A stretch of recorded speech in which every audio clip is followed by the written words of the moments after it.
First of all, I would like to thank you for this opportunity to speak on behalf of the Think Pink Europe, and that for a very specific reason. Think Pink Europe is an umbrella organization, so we unite 35 breast cancer charities from almost every European country. And we feel that the day-to-day experiences of breast cancer patients are very often not included into the political debate. So it's important to give a voice to all these women and men who live with the disease every day. So they have an important position to teach us what can be done better to improve healthcare and equality of care in Europe. So thank you for taking this initiative. Thank you for the opportunity. So during a couple of minutes, I would like you to focus on one mind opener.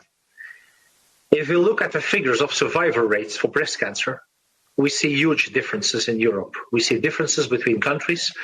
We see differences between the regions within the countries in the EU. And these differences in survival rates after 5 years, there are sometimes up to 30%. So it depends very much on where you live in Europe, where you are treated, if you will survive breast cancer and how. So this huge difference, it's unacceptable. I hear you thinking now, well, this is all about budget. It's about how much a specific country can invest into healthcare. And you are right for 50%.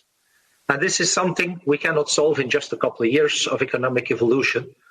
But that means also that the other 50% of the problem is not about money, is not about the budget that is spent on healthcare. So I would like you to focus on this aspect, on this 50% of the problem that we can change together. And to explain in lives, we talk about around 15,000 women that should not die of breast cancer in the EU this year.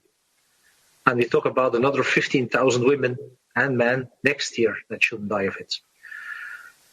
And we strongly believe as organizations that two aspects could be very crucial for this. The first one is exchanging best practices and helping them integrate in local policies. The two aspects of this sentence are important.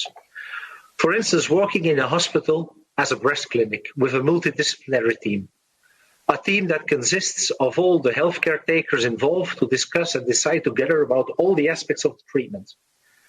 European studies have learned us that this working method means a difference up to 12% in survival rate. And so while some of the countries have been very successful during over 15 years of improving their methods on this, other countries within the EU are still working in the old-fashioned way. So let's set up more programs and collaboration to exchange these best practices. Organizations like ESO, the European School of Oncology, and others, but also the EU have made some great programs on this already, but we need to accelerate. And we have to be much more specific with dedicated programs on this.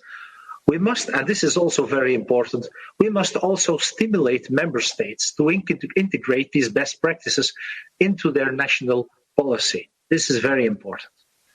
The second aspect that I would like to highlight is to assure for every member state the same complete access to the best medicines and treatments that are available.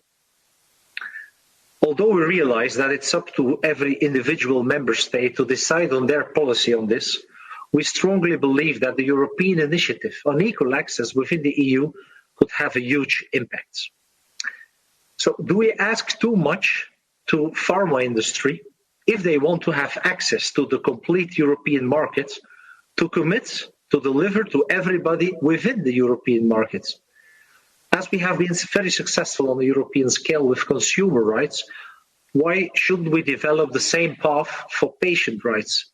I know it's easier said than done, and we do understand this difficulty, but I think that it's also unacceptable that some medications or treatments are not or much later available in always the same member state.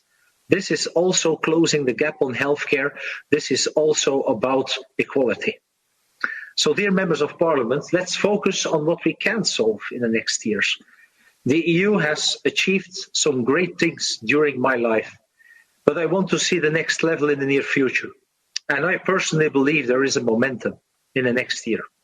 COVID-19 situation is leading us to the importance of collaboration and exchanging best practices a lot quicker. So there is a message in every crisis, and we are much stronger together in fighting huge healthcare issues such as this virus, but also such as beating cancer. So let me conclude on this. I have understood that there are no slides, but 1 in 9 European women will be confronted with breast cancer during their lifetime. And it feels as we have sometimes a pandemic situation during a whole generation. So let's try to make the difference together so this is not the case for the next generation. Thank you.